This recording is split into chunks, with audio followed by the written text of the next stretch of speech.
Okay, so good morning, everybody. I hope that everybody can see me and everybody can hear me. I see a background, I hear a background noise, so I invite Federica if you can help me with muting the participants.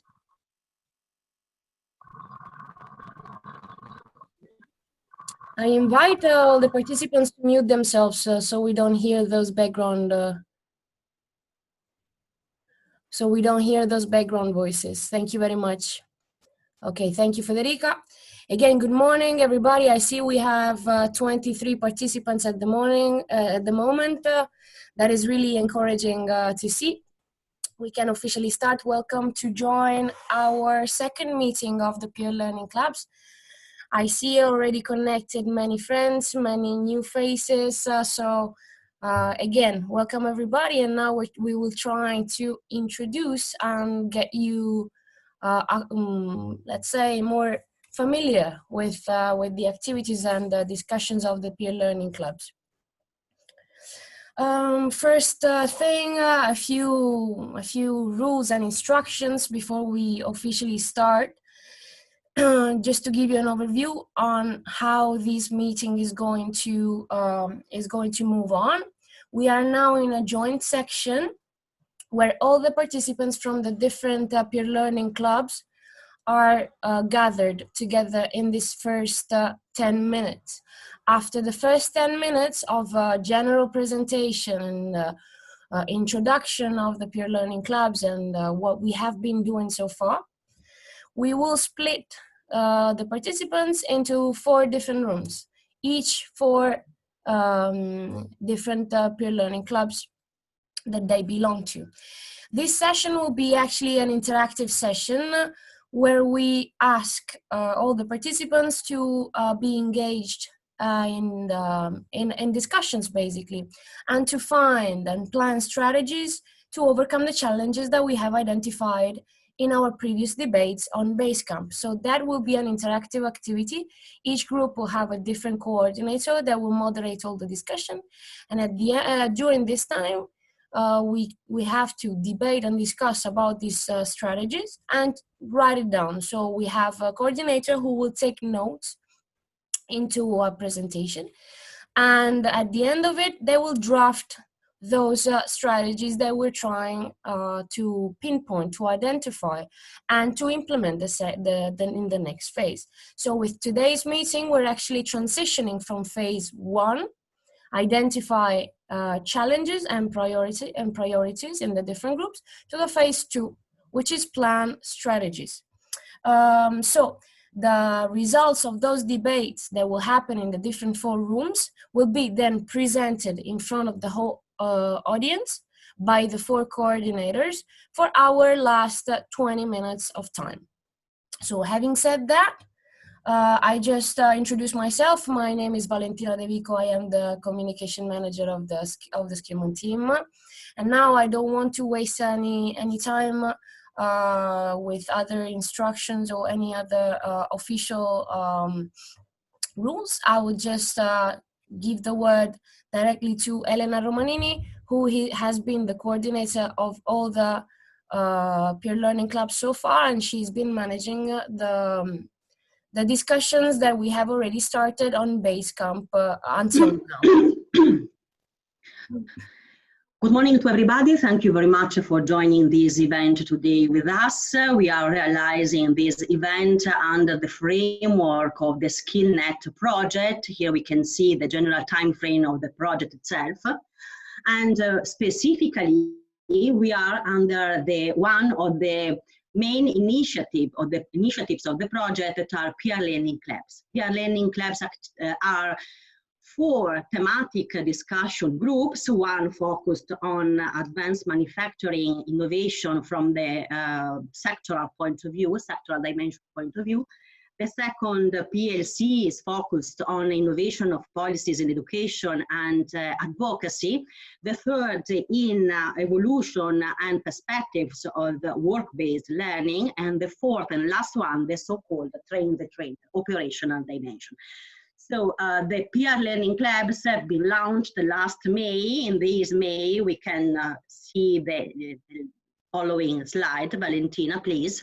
The peer learning clubs have been launched last May, and in this month, clubbers have been actively participating to the first phase, identifying and prioritizing problem and key challenges related to each focus of the PLCs. The peer learning clubs as discussion groups, multi-stakeholder discussion groups, are following these four-step approach for innovating and defining joint strategies, also for engagement relevant stakeholders and at any level, from local to international. So we are now here, as my colleague Valentina has said, for jumping into the second phase of the process, plan joint strategies, valorizing the results of the first phase that will be discussed firstly in the subrooms, and then sharing the results once again in the last step of the meeting, in the last 10 minutes of the meeting, newly in plenary. So the first phase is finished. We are starting the second, and then continuing the discussion and the debate on the shared workspace on Basecamp platform in the next month, up to the Skillman final conference that will be held in December, at the beginning of December. We have to take action together and to evaluate our final results in the first phase. I remember that, next slide please, I remember that the main outputs of the peer learning clubs are 4 publications. This is an overview of the Basecamp platform. You can, of course, you can access continuing or starting, if you are new, our debate. And yeah, the main outputs of the peer learning clubs are 4 publications and related policy papers for the engagement of the different relevant stakeholders, as I said, from local to international level. We can have in the next slide, have a look to the 4 peer learning clubs and related publication. The next one, please. Here in these slides, this one, thank you very much. You can have an overview of the thematic groups of the 4 publications we will have to cooperate for the production. And you can also see these interesting word clouds summarizing and reporting some of the key concepts and the key words emerging from the debate that clubbers have managed until today in the different PLCs on Basecamp. Now we are ready to jump into the second phase, as I said. So next slide. Yeah, before the work in the subgroups and the discussion with our facilitators and coordinators in the subrooms, we have the chance to look and listen together. There's a stunning video offered by Julian G., IBETA Vice President, summarizing, presenting the key challenges of the Tibet of the future. Thank you very much, Julian, for this stunning and inspiring video that will be an input for our cooperative work in the subrooms. Thank you very much.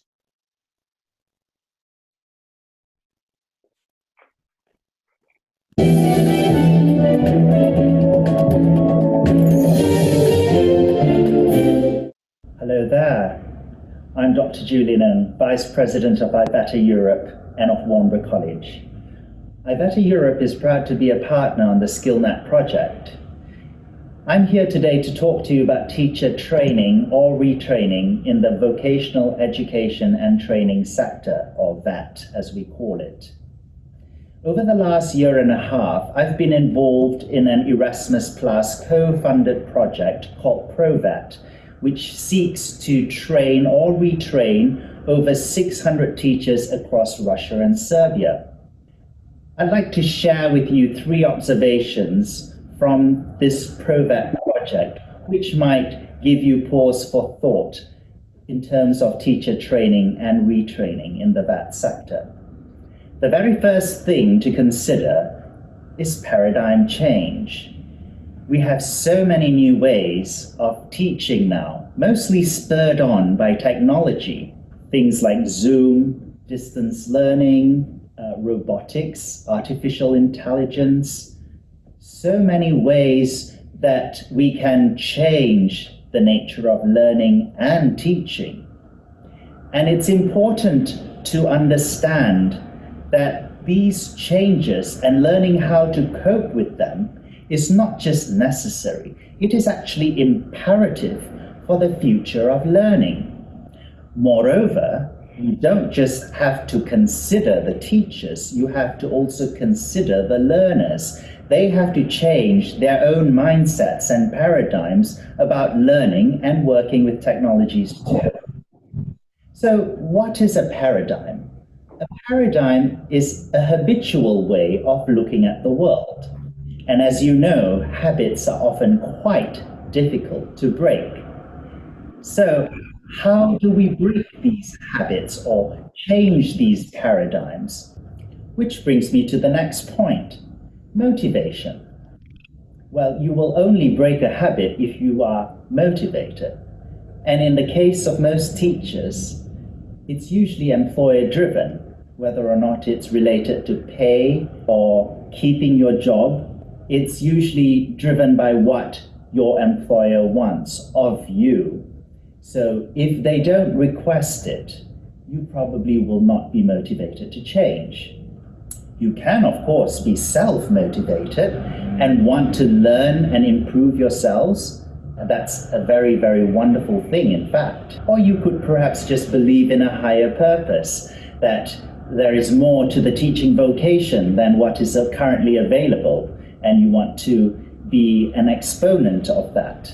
Wonderful. So that brings me to the third observation, the method of teaching, often called pedagogy.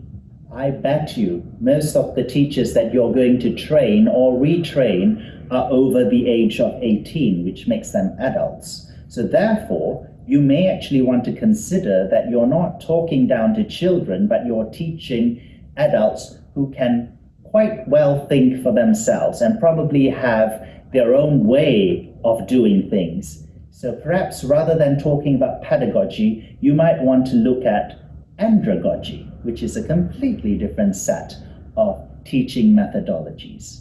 Now, in pedagogy, the learner usually depends on the teacher for guidance, instruction, knowledge, and evaluation. However, andragogy gears learners towards self-actualization, learning from experience, and problem solving. So hopefully these 3 points will keep you thinking about teacher training or retraining in the VAT sector: paradigm change, motivation, and pedagogy. Or should that be andragogy?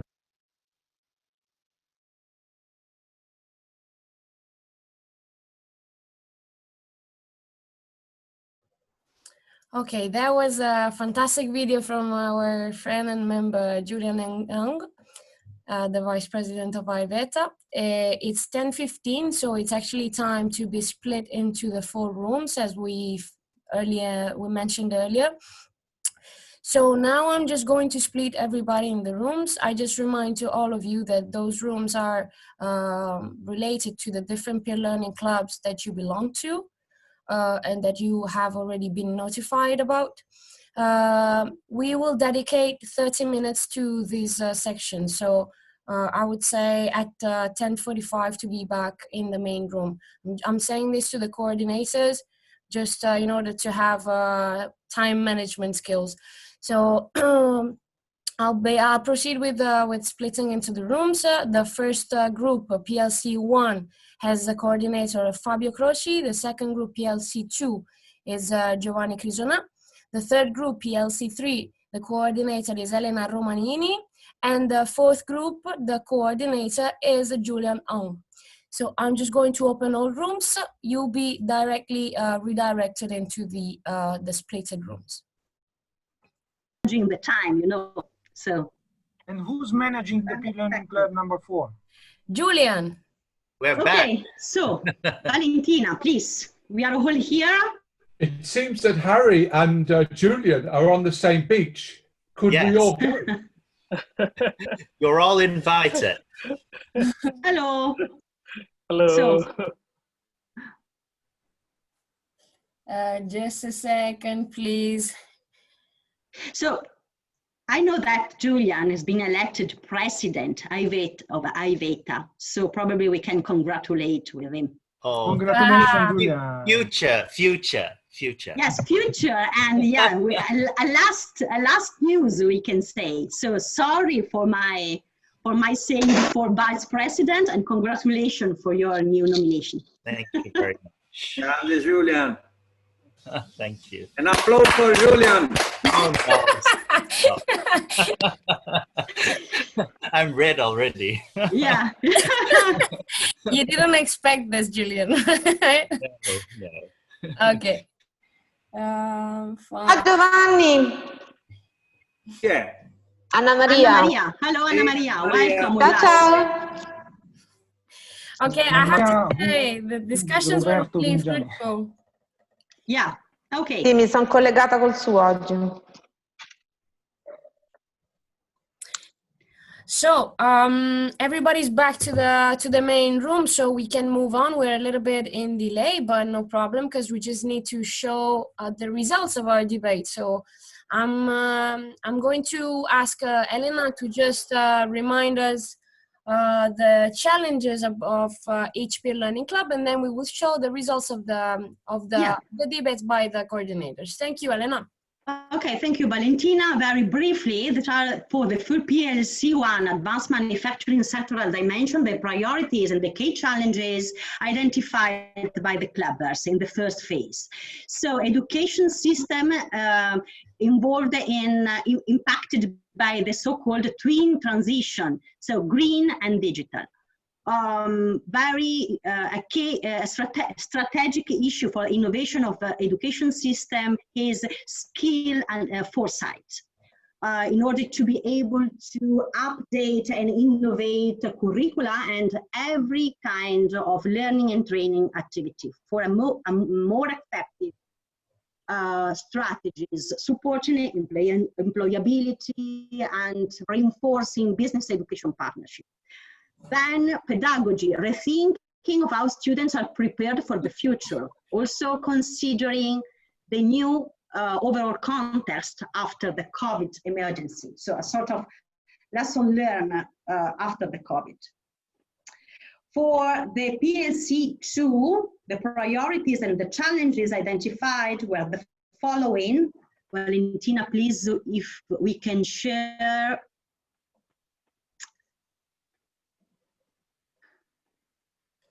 Sorry, Elena, I didn't catch that. What do you want me to share? Yeah, the second, because yeah, the main challenges were the ones for the PLC, the ones I listed. So PLC2. Ah, you didn't want to see the strategies of PLC1 first, Elena, as you want? If you want, we can show the strategies first for the PLC1. Okay, so. Fabio, I think you're the one who... Output. Ah, or Federica, I don't know. No, Fabio, sorry. I will do it. Thank you very much. Just in a couple of minutes, we have taken the priorities already identified, trying to describe the strategy in terms of where do the policymakers have to invest in the future for the development of the priorities you have already seen before. Actually, of course, digitalization in a wide manner must be not only in terms of skills and competencies, of course, but also in terms of infrastructures. We also pointed out a potential issue of social exclusion, meaning that if you don't have access to infrastructures and skills for digitalization approach of the learning system, you will be out of the employment labor. So we need to invest on this point. Green is very important issue. So the strategy should boost the green approach, of course, of the advanced manufacturing sector itself. But we also have to take in mind that there are cross-sectoral influences, so that the green development can be also from the advanced manufacturing to other sectors. We were mentioning the agricultural sector, in which there are experiments and digitalization of the agricultural fields in order to go on with green activities. So a wider approach to the green issue should be adopted. The skills anticipation issue must be something that can be addressed in an ongoing and continuously activity. This is something that, of course, as you know, Skillman is trying to do itself, but it is not already adopted in all the sectors, in all the countries. So something that can react just in time on any challenge like the one we are facing, the pandemic one, which should be addressed in a continuously way, in a skills anticipation wave. Do we have another slide, Federica? Or Valentina, sorry. Yeah. The transnational recognition, not only recognition, but everything connected to the transnational dimension of developing curricula strategies on the VET sectors. This is something that must be definitively acquired by the transnational entities, considering that actually we are facing some delays in adopting and delivering new curricula, new systems, new pedagogical activities across boundaries. So something must be done to ensure a proper and timely adoption of those kind of strategies. Social inclusion, as I was mentioning before, should be a transversal dimension in all the strategies in order to ensure that nobody will be with fewer potential, fewer opportunities to insert himself or herself in a labor market. Multi-stakeholder cooperation, this is something that I must say is again transversal in order to ensure that all the dimensions from multi-stakeholders, typologies of stakeholders can ensure the development of suitable strategies in the advanced manufacturing at any level and in all countries. So considering that there are different stakeholders from NGOs, from vet systems, school systems, researchers, industries, policymakers, must be a continuously cooperation in which we have to invest to ensure that every dimension is taken in account. That's it from our side. Of course, we will go on Basecamp for more discussion. Thank you very much, Fabio. Thank you for your contribution and for the coordination of group number 1. Elena, let's take the challenges of group number 2 so we can move on with the results. Yes, okay, so priorities and challenges for PLC2, the necessity for TVET providers to become more effective rather than efficient. So to testing innovative solutions for individualization of learning and training. So for example, a so-called lifelong learning account for every citizen. Able to valorize a sort of integrated, centralized learning management systems in order to assess to every high-quality training opportunities deployed on a territory, a region, or a nation, or even at international level.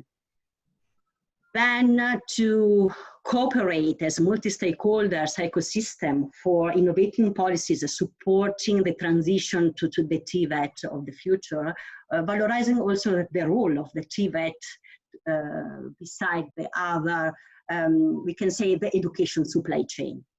The focus on upskilling and reskilling of adults, not only youngsters, but also a particular focus on adult workers, also using ICT-based inclusive training environments.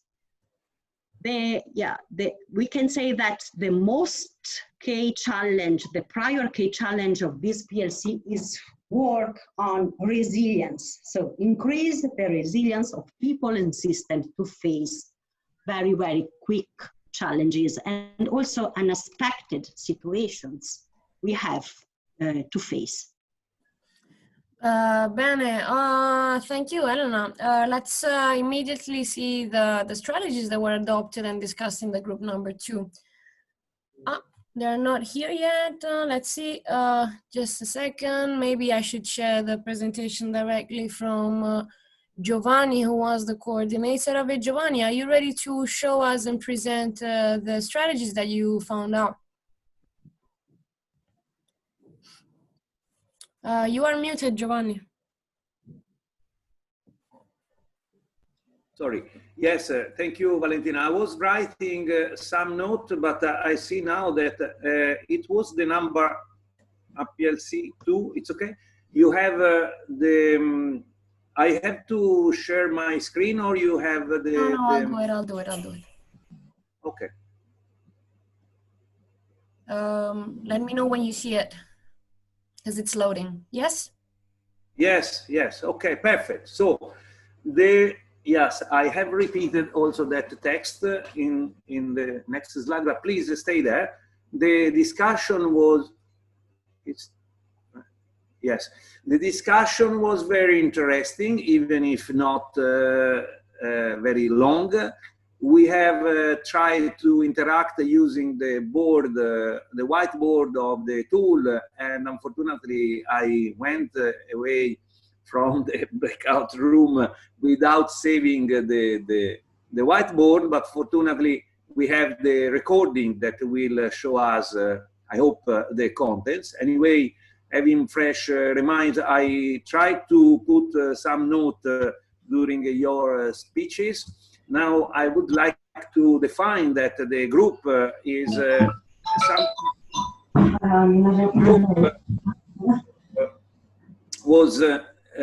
is a little bit different from the others, is a sort of meta data group, because it's addressed to identify the strategies to influence the policy makers to make proper policy making processes, to involve the Tibet players, the Tibet actors into the policy making processes themselves. So it's a sort of mirror that we were discussing.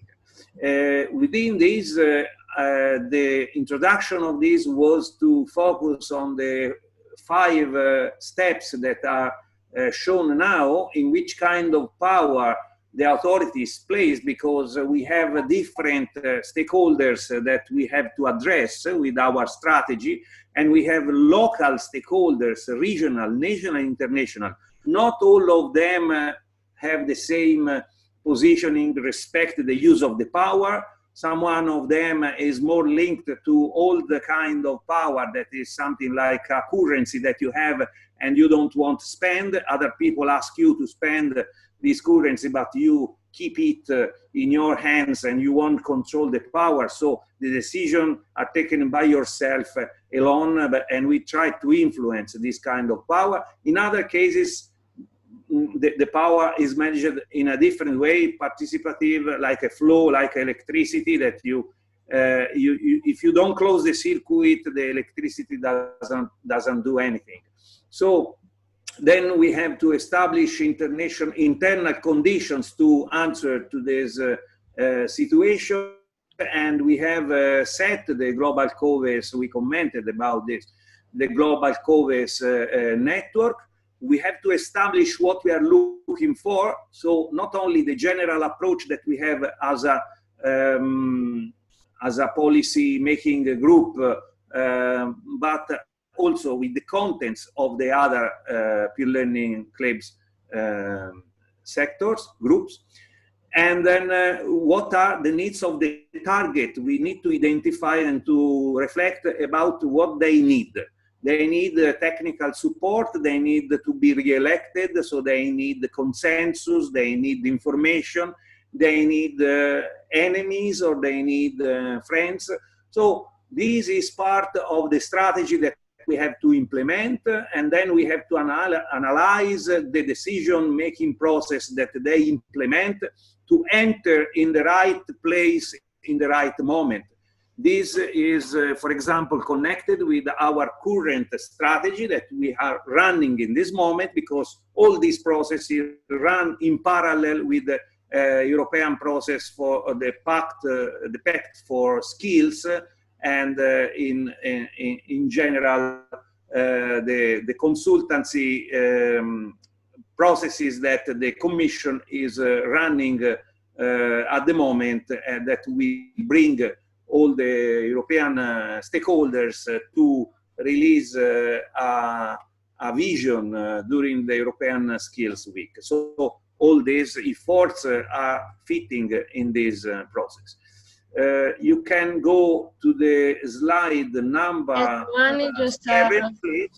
yeah, just a reminder, Giovanni, that we are behind schedule and we need other 2 presentations need to be made. Yes, so okay. Behind number 7, please. Number 8. Number 7 was what I said right now. So there is an European approach to COVES as an elite that cannot be repeated. This was the contribution of ETF member Georgios, and instead we see excellence as a continuous effort.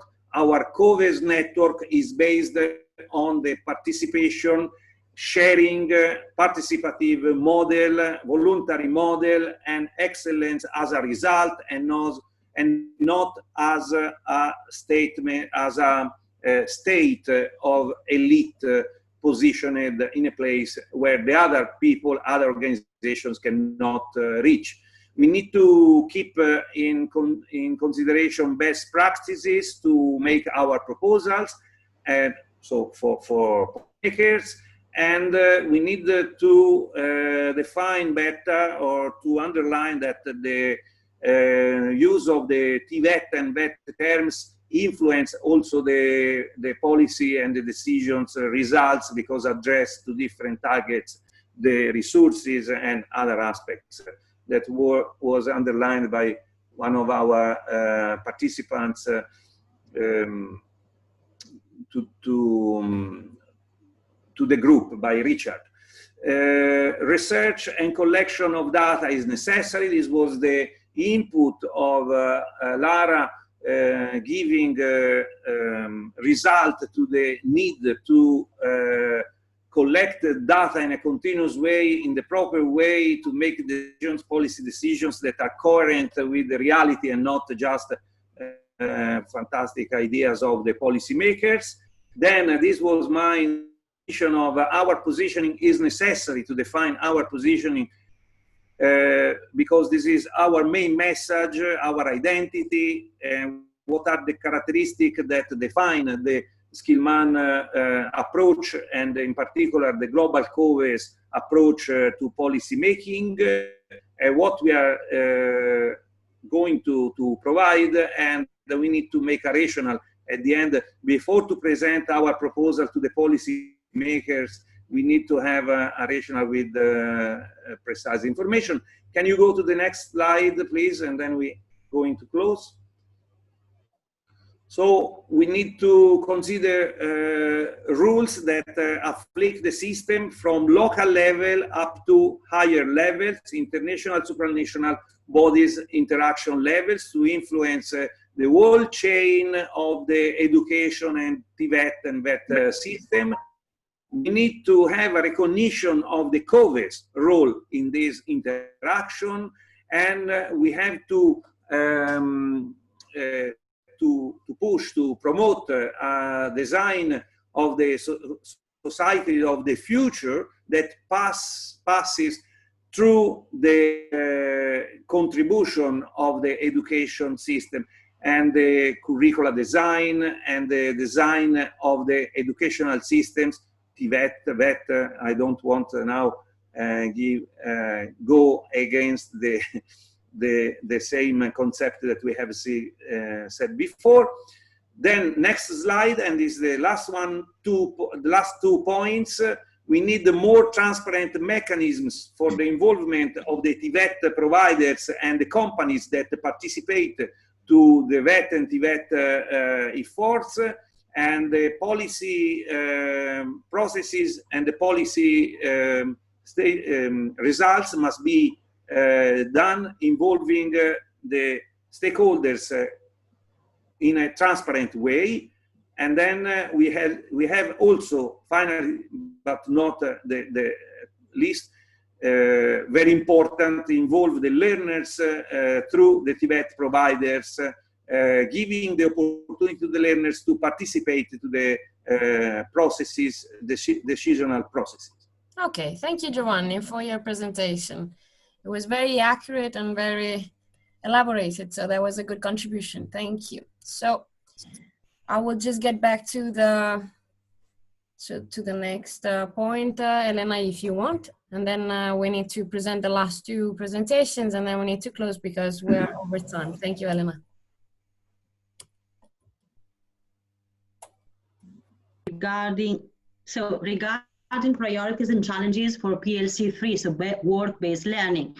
Work-based learning is impacting on digitalization, COVID emergencies, so we can innovate, valorize and innovate VBL through digitalization as leverage able to reinforce, improve VBL in all its four forms of them itself, and trying to innovate education settings through embedding digitalization, so testing new methodologies, for example, related to immersive training environments, and also facing the problem of the digital mindset, both for trainers and trainees.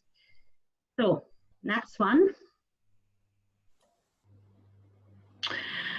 Regarding new methodologies, testing and valorizing the embedding of VR as immersive methodologies that can prepare workers in customized safe and protected environments, speed up also the traditional training courses or initiatives, and also working on empowerment and upskilling of trainers and teachers, not only trainees and learners.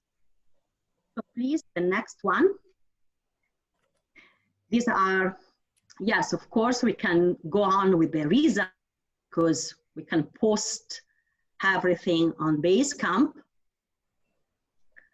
So result of the discussion in the sub-room of PLC3. Just a second, Elena, because I'm trying to find it. Eccolo. Okay. So after a very interesting discussion, these are the first result of our debate in the sub-room. And of course, we can continue this debate on Basecamp from tomorrow, we can say. So, Elena, did you write them here, or should I just stay on this slide, Elena? Yes, yes. Okay. This is the summary, okay. Dashboard we used, so we can use this one. So supporting digitalization as a very crucial process, but supporting digitalization of learning and digital transformation in learning means also to guarantee the access to all, no one left behind. So it means good opportunities, empower trainers and teachers, innovative curricula, but first of all, better equipment, because the COVID emergency has shown a difficulty and a digital divide also in assessing adapted to the technology. That training can be more individualized. Upskilling opportunities for teachers and trainers and trainees can support this very dynamic changing process. Defining joint strategies means improving cooperation between VET schools, VET providers and companies, also not only for defining joint training plans, let me say, but also for sharing resources, even equipments, fighting the above-mentioned digital divide. Selfie, as the tool of the European Commission, can play a crucial role representing an opportunity for a common monitoring exercise for all stakeholders to evaluate capacity building, for sharing and supporting best practices that are under development. Because as Ralph says, Selfie is under development, under improvement, specifically related to a sort of best practice repository and also for a VUBIAL session, specific session. Public actions, so public interventions are necessary, are considered crucial to speed up the process towards inclusive training environments for guaranteeing the access to everybody. So tools, as said before, spaces, common study areas, accessible learning opportunities, etc. VUBIAL is very inclusive in any form. Digitalization can be considered another leverage for improve this accessibility. So these are the first results of our discussion. Okay, that was great, Elena. Very concise as always. Thank you very much for your power of synthesis. So let's move on to the next group, and let's see the results, Julian, of the last group, PLC 4, starting from identifying the priorities and then moving on to the plan, the strategies. Julian, if you want to. Right, sure. So we looked at teacher training, or training the trainers, and I think we needed to understand that basically the traditional role of teachers and trainers has evolved quite tremendously over the last few decades, and particularly now with COVID-19, teachers and trainers have been forced into the online training model, whether they like it or not. And we also realized that actually motivation is one of the top things for upskilling teachers and trainers, because if they don't have the right motivation, they're not going to do a good job. So train the trainer programs need to focus on emerging skills and on new technologies. Next slide, please. So, but of course, you can only do it properly if you have the right policies behind you. For example, if you just force all the teachers to suddenly teach online without giving them the proper support and the policies to back them up, you're not going to get good results. So we need to find new ways of engaging with the students as well as the teacher trainees, so they understand the role they have to play within this new form of learning. And yet we still have to, because we're talking of TVET systems, we have to reinforce the dual system and business education partnership. So and of course, you know, motivated and skilled teachers and trainers need to be able to handle learning environments in any condition. So this is what we've come up with. We need to make the teacher trainees understand new technologies. That means two aspects: access to the technologies and integration of new technologies in the teaching, because not all the students have access to the new technologies. Not all of them know how to use it. So before you can even teach them using it, you have to make sure they have access to and knowledge of these technologies. We also need to provide these trainers and teachers with new tools for teaching, because a lot of the old tools are going to be obsolete and they don't lend themselves to a direct translation for an online environment or a blended learning environment. One of the points that was raised very importantly was that a lot of industry-based teachers, that means professionals from industry who come in to teach in schools, they don't necessarily have the right pedagogical or andragogical training, so they may not make for good teachers. So one suggestion was to maybe look at designing a certification system or providing specific training programs for people coming from industry, so they know how to teach They may be able to show you how to do it, but they may not to explain how it's done. So I think this is very important. Next slide, please, Valentina. Great. And so because of all of the above, we need to adapt the existing technologies and teaching methods to create new scenarios in order to stay relevant within the industry of practice and keep up to date with changes. And this also relates to the idea that even those who are teachers need to always keep their feet in the industry. So they're not just lecturing on the basis of something they learned 20 years ago and thinking that's still relevant today. So they need to be continuous in their practice within the industry. And that also means that we need to integrate and encourage more work-based learning practices and ensure that teachers buy into this concept. Do we have any more, Valentina? Yeah, okay. So, and basically to keep teachers and educators motivated by showing the impacts of new technology and new methodologies by sharing experiences. And we do this in order to reduce the fear of change, because when people are just told they have to go and learn this new way of teaching without any support and backing, they will feel afraid and probably not do a good job. And that is what we've come up with in PLC4.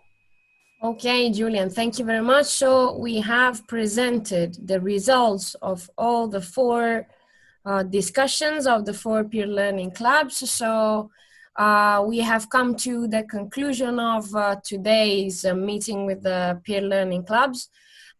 As of from today, we are officially launching the second phase of our work plan strategies. So a lot of inputs were proposed by all the participants. Thank you very much for attending.